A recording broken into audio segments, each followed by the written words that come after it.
Ready? चलिए आज का थॉट लेते हैं। सफलता की चाबी क्या है? सफलता की चाबी क्या है?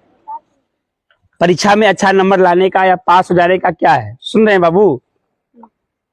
Today thought of the day, thought of the day. आज का विचार रहेगा, इंग्लिश में बोलिए, key to success is practice. Key to success is practice. 5 word है इसमें। शुरुआत है की माने चाबी, की माने चाबी। टू सक्सेस यानी सफलता की चाबी। सफलता की चाबी अभ्यास है, प्रैक्टिस है। क्या है? प्रैक्टिस। समझ रहे हैं? कितना सिंपल हो गया। सफलता का चाबी क्या है? अभ्यास, प्रैक्टिस। क्या है? यानी आप जितना अधिक प्रैक्टिस कीजिएगा, एक ही चीज को बार बार कीजिएगा, मैथ बनाइएगा, है ना, फॉर्मूला याद कीजिएगा या क्वेश्चन आंसर लिखने का प्रैक्टिस कीजिएगा, तो यही है सफलता की चाबी। सफलता की क्लियर हो गया? सफलता की कुंजी क्या है? कुंजी और चाबी एक ही है। प्रैक्टिस। क्या है? प्रैक्टिस है। क्या है? सफलता की चाबी क्या है? प्रैक्टिस। इसको अभ्यास क्या बोलते हैं? अभ्यास। मैंने एक ही चीज को बार बार कीजिए, एक ही चीज को बार बार बनाइए, जो सवाल आ गया उसी को बार बार कीजिए। समझ रहा है? तब क्या हो जाइएगा? सफल हो जाइएगा। याद हो गया? की बोलो, टू सक्सेस इज प्रैक्टिस। कोई दिक्कत? 2 लाइन कैसी पे है? हार मानो नहीं तो कोशिश बेकार नहीं जाती। हार मानो नहीं तो कोशिश बेकार नहीं जाती। अब कोशिश करने वालों की कभी हार। अरे समझा रहा है? दूसरा लाइन तो याद है? कोशिश करने वालों की कभी हार। अब पहला है हार मानो नहीं तो, हार मानो नहीं तो कोशिश बेकार नहीं जाती। जैसे मान लो आप कोशिश कर रहे हो, कोशिश याद कर रहे हो, याद नहीं हो रहा है, कोशिश कर रहे हो, याद नहीं हो रहा है, लेकिन फिर भी तुम लगे हो, फिर भी तुम हार नहीं माने हो, लगे हो। तो अगला लाइन है कोशिश करने वालों कभी हार नहीं होती। मतलब सफलता मिलना ही मिलना है। बस नेवर गिव अप, नेवर, हार नहीं मानना है। हार क्लियर हो गया? आगे बढ़ो। समझ में भी आना चाहिए, ऐसा नहीं कि बस ऐसा कर रहे हो। मैंने क्या समझाया कि सफलता का कुंजी है अभ्यास। क्या है? दबाकर अभ्यास कीजिए, खूब प्रैक्टिस कीजिए, खूब नोट्स बनाइए, एक ही चीज को बार बार कीजिए, एक ही चीज को बार बार कीजिए, फिर देखिए कैसे भूलता है आपको, है ना। और ये 2 लाइन का ये हो गया कि हार मानो नहीं तो, हार मानो तो कोशिश बेकार नहीं जाती। अब कोशिश करने वालों की कभी हार नहीं होती। ठीक है? आज का इंग्लिश का वर्ड रहेगा, इंग्लिश वर्ड क्या? English word touch wood. क्या रहेगा?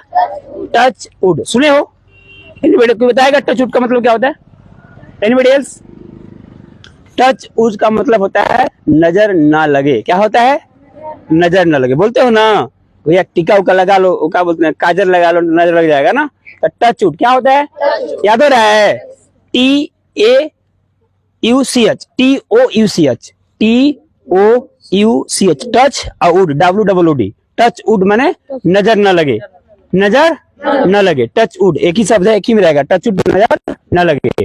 हिंदी इंग्लिश हो गया। हिंदी का रहेगा, कहावत लेते हैं, होनहार बीरवान के होत चिकने पात। होनहार बीरवान के होत चिकने पात। सुने हो कहावत? कुछ बच्चे ऐसे होते हैं कि हैं उम्र में छोटे, सब लोग छोटे हो, लेकिन वो 40 साल 35 साल पर क्या करने वाले हैं पता चल जाता है। होनहार बीरवान के होत चिकने पात, यानी बचपन में ही पता चल जाता है कि भविष्य में क्या करने वाला है। बचपन में ही बड़प्पन की पता चल जाती है, संकेत मिल जाता है। होनहार बीरवान के होत चिकने पात कहावत का क्या अर्थ है? तो बचपन में ही बड़प्पन का संकेत मिल जाता है। नहीं समझ रहे हो क्या?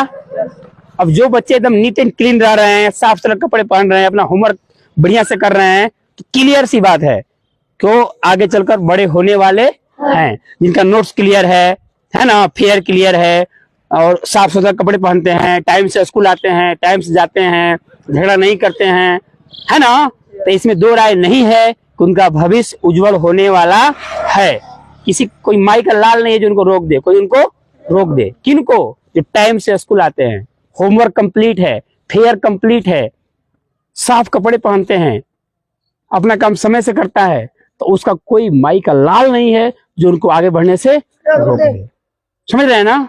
उनके सामने लक्ष्मी नृत्य करेंगी, लक्ष्मी आगे पीछे लक्ष्मी नाचेंगी। लक्ष्मी मतलब पैसा, क्या समझ रहे हैं? किसके पीछे? हाँ, जो साफ सुथरा कपड़ा पहनता हो, साफ सुथरा फेर बनाया हो, डेली समय से स्कूल आता हो। 1 मिनट भी लेट हो गए तो आप उसमें नहीं आएंगे, ध्यान देना, उस लिस्ट से बाहर हो गए जो गारंटी लेने वाली बात है। समझ रहे हैं? हाँ जी, अनुशासन गया तो काम खत्म, टैलेंट चाहे अब कितना भी क्यों ना हो, है ना? चलिए, हो गया, क्लियर हो गया? क्या क्लियर हो गया? इंग्लिश हो गया, जीके हो गया, हिंदी भी हो गया ना। होनहार विद्वान के हो चिकने पात, कहावत का क्या अर्थ है ना जी? क्या बाकी है? जीके बाकी है। आज का जीके लेते हैं। आज का जीके में आप लोगों को क्या बताया जाए? भारतीय तिरंगा, जो भारतीय झंडा है ना बाबू, तो बीच में देखता होगा चक्र है ना, चक्र है ना, चक्र है ना, तो चक्र में 24 तिल्लियां है। कितने हैं? 24। तो याद रखना है कि भारतीय झंडा में जो बीच में जो चक्र है उसमें कितनी तिल्लियां होती हैं? कितने होती हैं? 24। और एक और जोड़ लीजिए, उसको कब अपनाया गया? भारतीय झंडे को कब अपनाया गया, माने कौन तारीख था, कौन साल था जब ये कहा गया कि तिरंगा रहेगा, ऐसा है ना, बीच में चक्र रहेगा और 24 तिल्लियां रहेंगी। किसी को याद है? किसी को याद है? किसी को? Anybody else? कब भारतीय तिरंगा को कब अपनाया गया? याद कर लीजिए। 22 जुलाई, क्या तारीख था? 22 जुलाई 1947। 1947 को याद है, देश आजाद हुआ था। खाली याद करना होगा 22 जुलाई, क्या याद करना होगा? यानी देश आजाद होने से पहले ही इसको अपना लिया गया था। समझ रहे हैं? यानी 22 जुलाई 1947 को भारतीय झंडे को अपना लिया गया था। क्लियर हो गया? भारतीय तिरंगे को कब बनाया गया? 22 जुलाई 1947। रिव्यू कर रहा हूं, लिसन टू मी, है ना?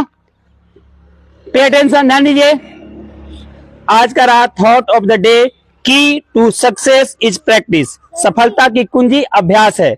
आज का हिंदी शब्द रहा, जाइए, आज का हिंदी शब्द रहा होनहार विद्वान के हो चिकने पात, यानी बचपन में ही बड़प्पन का संकेत मिल जाना। आज का इंग्लिश शब्द रहा टच वुड, क्या रहा?